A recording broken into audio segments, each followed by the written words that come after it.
Meus irmãos e minhas irmãs, paz e bem, estou lhes falando da cidade de Roma, aonde estou naquele convento nosso, aonde foi fundada a Milícia da Imaculada, na capela.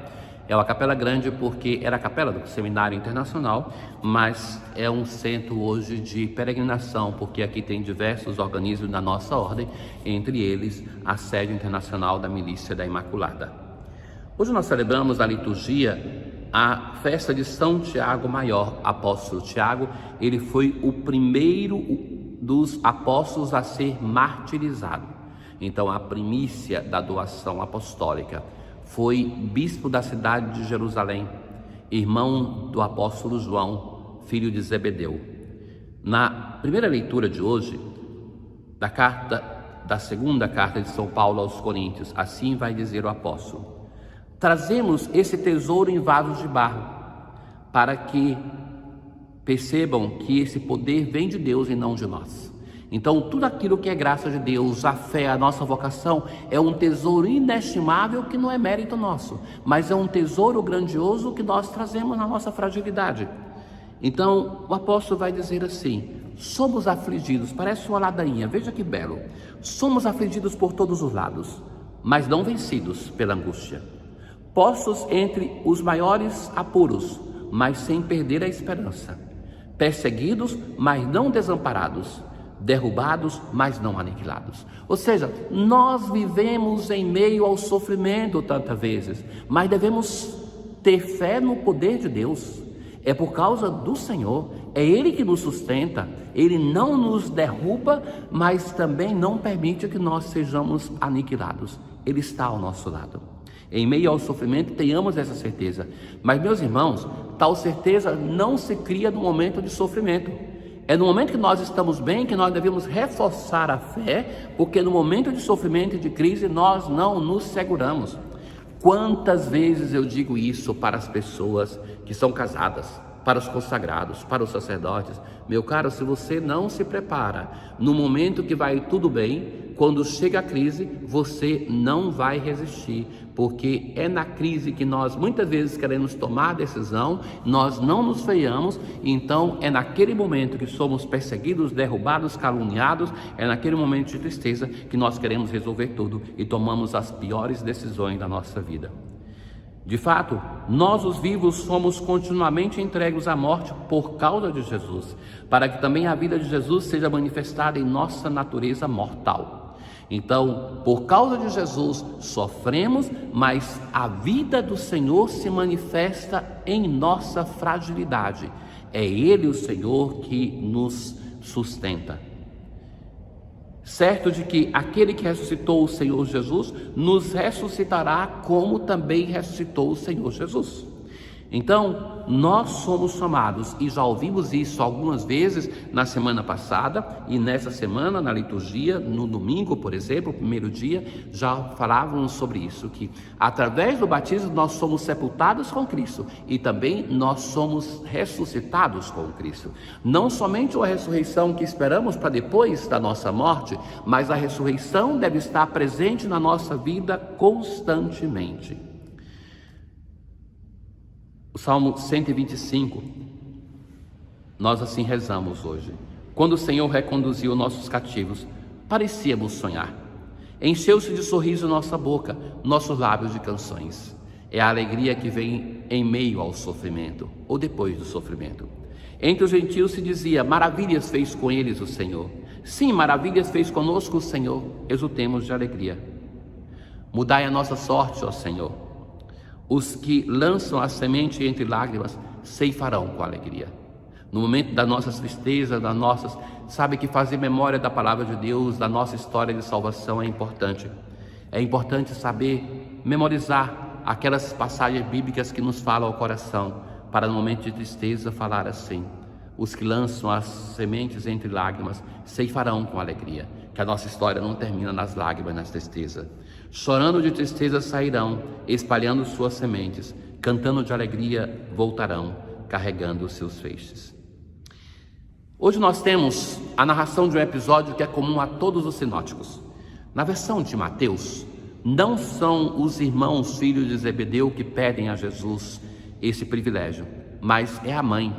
Porque Mateus escreve o seu evangelho para a comunidade de Jerusalém, aonde Tiago foi bispo. Então era feio dizer isso.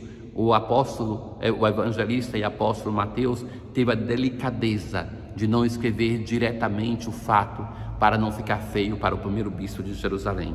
Então a mãe dos filhos de Zebedeu se aproxima e dá mostra de que quer fazer um pedido. E Jesus vai dizer: o que tu queres?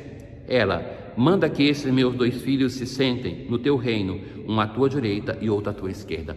Vejam que até mesmo o amor faz com que nós muitas vezes queiramos para a pessoa amada aquilo que não o ajuda. Então esta mãe chega ali e pede um privilégio para os seus filhos, que eles sejam sentados à direita ou à esquerda. No teu reino eram os primeiros conselheiros, as pessoas mais importantes depois do rei.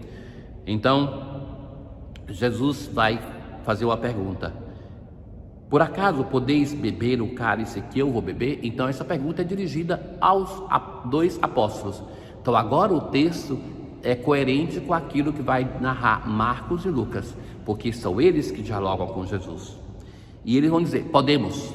Veja a disposição para ter o poder. Até nós queremos beber do cálice, nós estamos dispostos a um sofrimento desde que sejamos premiados com um privilégio. Então Jesus vai dizer: vocês vão beber. Agora, quanto a sentar à direita, à minha esquerda, é uma decisão do Pai. Meu Pai que dará esses lugares. Então, depois disso, os outros apóstolos ficaram muito irritados contra os 2 irmãos. Veja que a irritação não se diz contra a mãe, mas contra os 2 irmãos. Então Jesus vai dizer: vós sabeis que os chefes das nações têm poder sobre elas, mas entre vós não deve ser assim. Quem quiser tornar-se grande, seja o vosso servidor. Quem quiser ser o primeiro, seja o vosso servo. Pois o Filho do Homem não veio para ser servido, mas para servir e dar a sua vida como resgate em favor de muitos. Jesus se apresenta como modelo para os seus discípulos.